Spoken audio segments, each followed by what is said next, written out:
Pemirsa, rencana Bali membuka sektor pariwisata untuk wisatawan mancanegara atau Wisman mesti dipersiapkan dengan baik. Jangan sampai kedatangan Wisman justru menjadi epicentrum baru penyebaran COVID-19 dan menambah kasus positif di Pulau Dewata.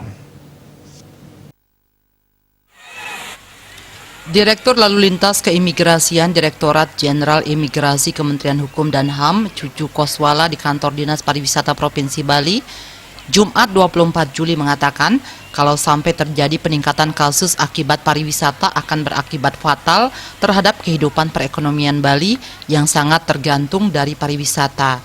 Kedatangannya bertemu Kepala Dinas Pariwisata Provinsi Bali, Iputu Astawa, untuk meminta beberapa penjelasan terkait hal-hal yang sudah disiapkan Pemprov Bali. Menyusul adanya rencana membuka pariwisata untuk wisatawan mancanegara pada 11 September mendatang. Dikatakan jika nanti rencana tersebut dilakukan, maka ada beberapa hal yang harus disinkronkan dengan kebijakan pemerintah pusat.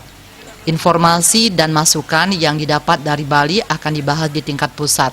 Selain menjaga Bali tetap aman, hal penting lainnya adalah masalah visa dan penerbangan. Pemerintah pusat mungkin akan mempertimbangkan kembali kebijakan bebas visa kunjungan dan akan memberlakukan VOE dengan persyaratan khusus. Hal ini dilakukan dengan tujuan untuk melakukan filter terhadap wisatawan yang akan berkunjung ke Bali. Cucu menyarankan agar wisatawan yang datang ke Bali harus sudah bebas COVID-19. Jangan sampai ada wisatawan yang carrier masuk ke Bali karena hal itu akan berakibat sangat buruk terhadap masyarakat lokal maupun wisatawan itu sendiri.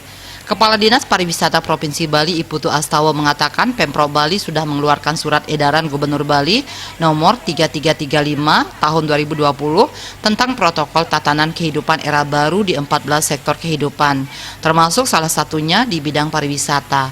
Dalam rangka mempersiapkan pembukaan pariwisata untuk wisatawan mancanegara di bulan September, protokol ini diharapkan mampu menyelaraskan kehidupan pariwisata dengan pandemi COVID-19. Tindak lanjut dari edaran ini di bidang pariwisata, Dinas Pariwisata Provinsi Bali bersama-sama dengan Asosiasi Pariwisata serta seluruh kabupaten kota se-Bali melaksanakan verifikasi terhadap pelaksanaan protokol tersebut di seluruh usaha pariwisata. Rindra Devita, Bali Pos melaporkan.